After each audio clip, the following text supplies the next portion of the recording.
Hi everyone, this is Andrea Saavedra with the GABA team, and today I'm going to go over how to fill out a buyer's representation agreement, okay? First of all, as you can see on the screen, I always try to get a copy of the driver's license for the buyer. Either driver's license, passport, ID, any type of government identification I can get from them. And the reason to do this is because I want to make sure that I get the correct information, correct name on my contract, since it's a legal binding contract, okay? So I just don't like to do John Doe. I like to do John David Doe because that's the real person, the real name of the person. Another thing that's important is that I usually get the address from this document. As you can see right here, that is his address.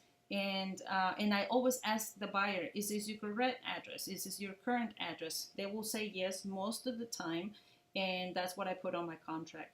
And also, sometimes they have an expired ID. And what I do is I always ask them if they know that it's expired, because when we go to closing, the title company will need a current identification. So we want to make sure that they work on getting it renewed before closing on their property that they're buying, okay?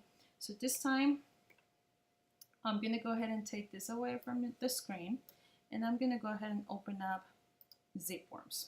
You're going to go onto zip forms. You're going to sign in.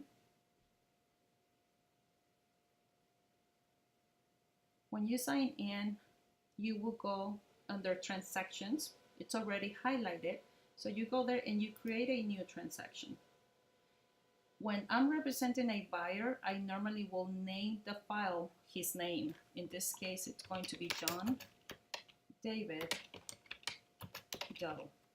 He is purchasing a house, so I make sure that I choose the right transaction type, and the property type is residential. I always apply the template full buyer packet. Again, the template is full buyer packet, okay? Once I do that, then I save the transaction.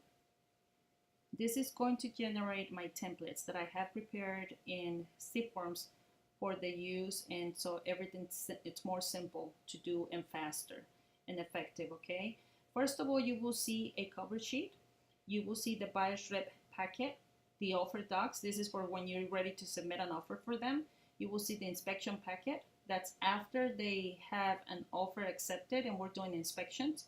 And then the last document, the last folder is going to be closing packet. At this time, we're going to be using the buyer rep packet. But first of all, you go into the cover sheet and start filling out his information.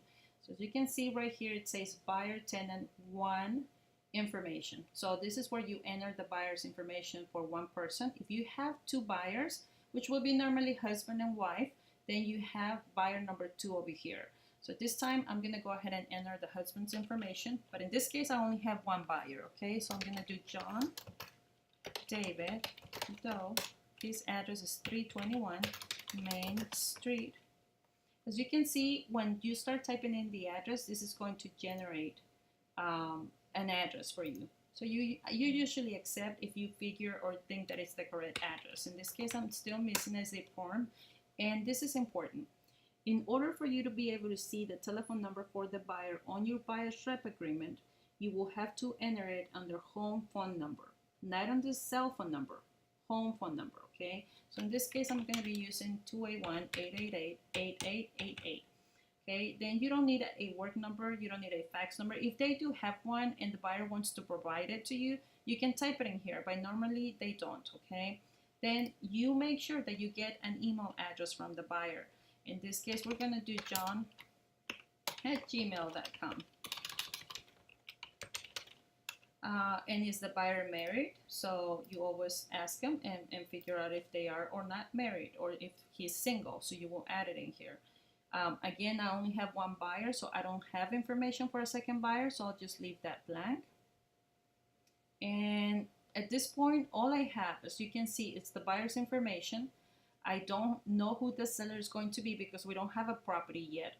I have my seller and broker information because I'm representing the buyer, so my information is already typed in there. You don't need to do anything. Then I don't have property information, so everything's blank. I don't have escrow information. So a lot of this information I don't have. The only thing that you need to worry about is fill out this information correctly. Now we're gonna go back and it's gonna save the changes. And I need to get into this folder. I click once on it and it's going to give me all the forms that I need for this buyer. Okay, so I usually like to open one by one.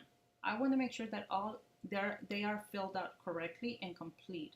So this has all of the information I need. Everything seems to be correct. I go back. Then let me go into the residential buyer representation agreement. As you can see, his information has already been populated into the form and everything seems to be complete. And my information is already in there. This is pre-filled already with a lot of information that you don't have to type in. That's usually information that you will have to repeat every time you type in a contract. But the term, yes, you need that information in here. I usually represent buyers for 6 months. Okay, it started on today's date. That's when I meet with the buyer. And then it ends 6 months after. In this case will be January 2018. And I will always end it on the same date when I started the contract. Okay, the reason for that is that I don't like to be wasting time on taking a look and see, oh, is the dirt going to be on a business day or not? No, I like to do 6 months straight up from July the 3rd all the way to January the 3rd. Okay, then right here it says buyer tenant representation agreement between. Click on it. You will see this arrow on the right hand side. Check and see if the information matches your information, which in this case it does, and just click on it so it'll type it and populate it in there. Everything else is typed already. You don't have to write anything else. Let me see, nothing else. This means that there's another form that's included in this contract, and this is Harrison surrounding areas. These are the forms that are included with this contract, and so that's basically it. There's nothing else you need to do here other than, again, you're gonna make sure that you type in this information in the cover sheet so it populates on the forms. Number 2, you have a term of 6 months on your buyer's rep agreement, and you will click here for the arrow to make sure that you add the information for the buyer and the broker. And that's it. Let's go back and go to the next form. I have a broker notice to buyer. So again, I make sure that all of his information is correct in here. So everything seems to be fine. Name, address, telephone number. I have everything in here. Sometimes I will add the date in here. It's up to you, or I will, write it when I'm signing the contract. So save it. Then go back. For your protection, get a home inspection has nothing for you to sign in there. Take a look. There's nothing. I usually make the buyer putting their initials, but there's nothing to sign in there. So there's nothing to check. There's nothing but information that I need to provide to the buyer. Same thing with the protecting your home from mold. It's information you give to the buyer, nothing to do there. Information about property insurance for a buyer. I always open this form up, and the reason for that is that a name will usually not populate in this form. So I will add it in here if I don't want to write it in when I'm signing the contract or when the buyer is signing the contract, okay? So now it's in there. Then I have Protect Your Family from Lead-Based Paint. This is a booklet.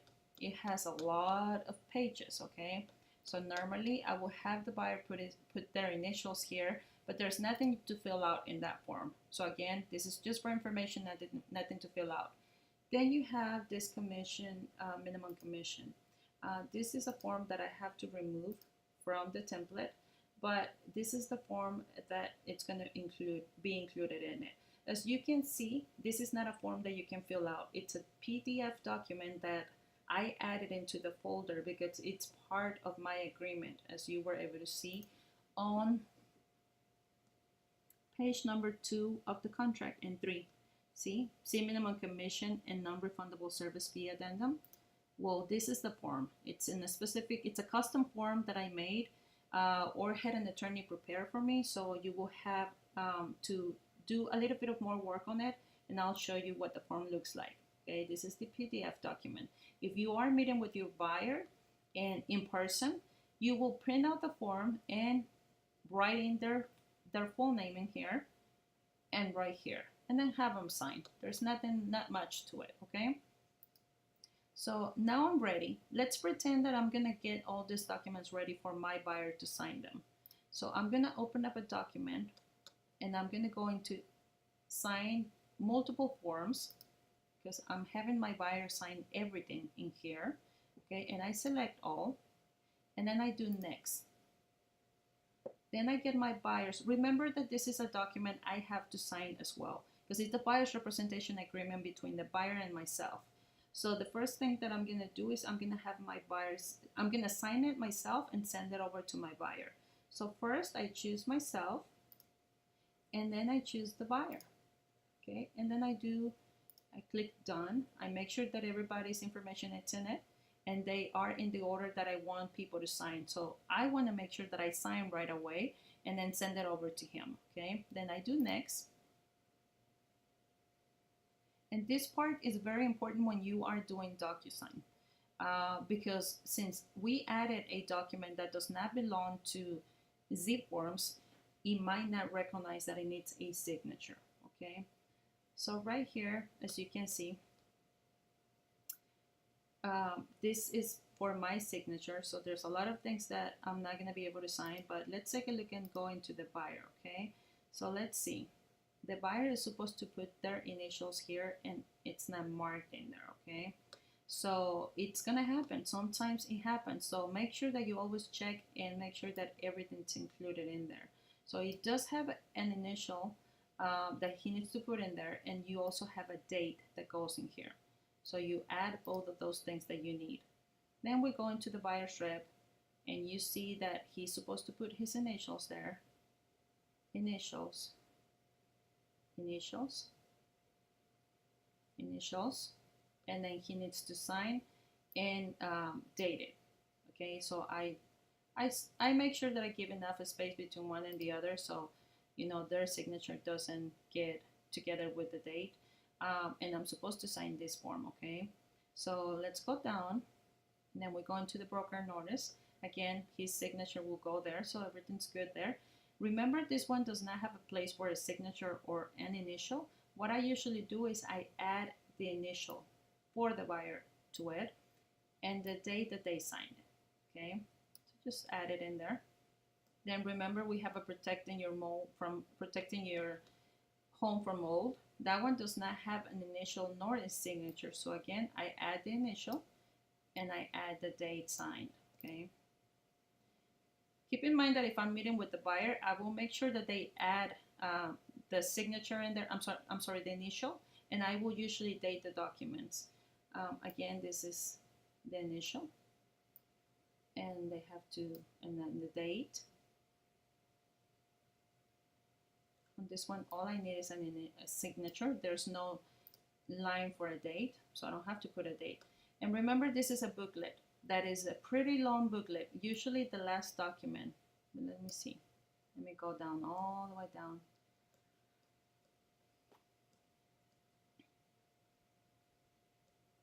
Oh, no, we still have my the document that we added. Remember that I told you you need to add some information into it? Well, what you do is you make sure you're under the buyer.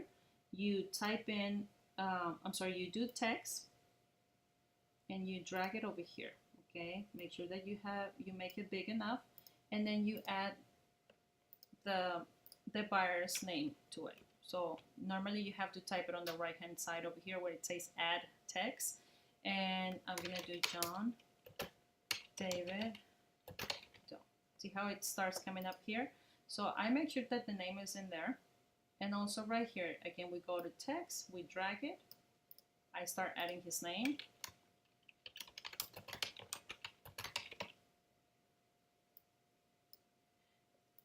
Okay, and then I'm gonna make sure that I have his signature over here. Okay, so then now this form is going to be complete.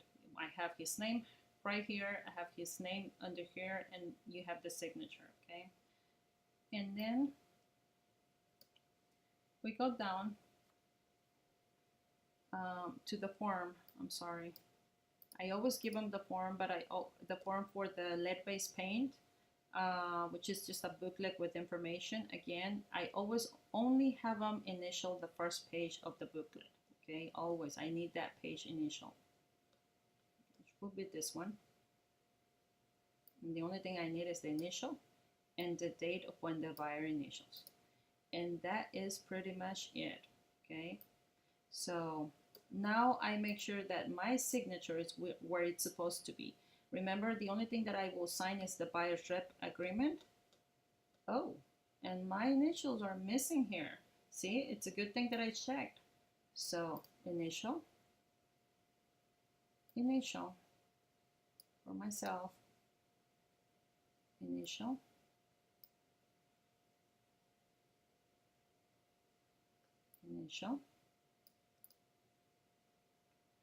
and I need to sign. I wonder why my signature didn't was not put in here, but anyway, I have to sign and date it. And then this one does have my signature there. Everything else, remember, I don't need to sign because it's just initials from the buyers that we need, but there's a form at the end that needs to be signed by me, okay? Remember, and that will be this form, okay? Now you're ready to send this document. You check it, make sure everything's good, ready to go, and send it out. In my case, since I'm gonna be doing the sign-in for myself, I immediately go to my email.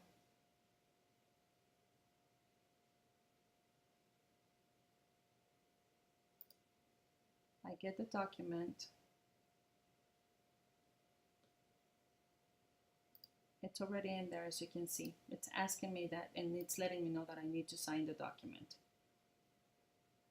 I log into DocuSign.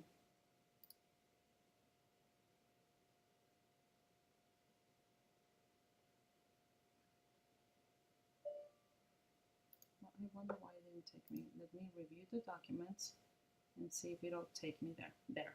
Okay, so I take care of my signature right away because I don't want to be the buyer sending me the document. Then I need to sign, and possibly I'm busy with a client. So the first thing that I like to do is to make sure that I sign it right away. So there goes my initials. This goes pretty simple, pretty fast. And I'm done. Now it's the buyer's turn, okay? And that's pretty much it for the buyer's rep agreement. Again, you sign everything on SIP forms. Thank you.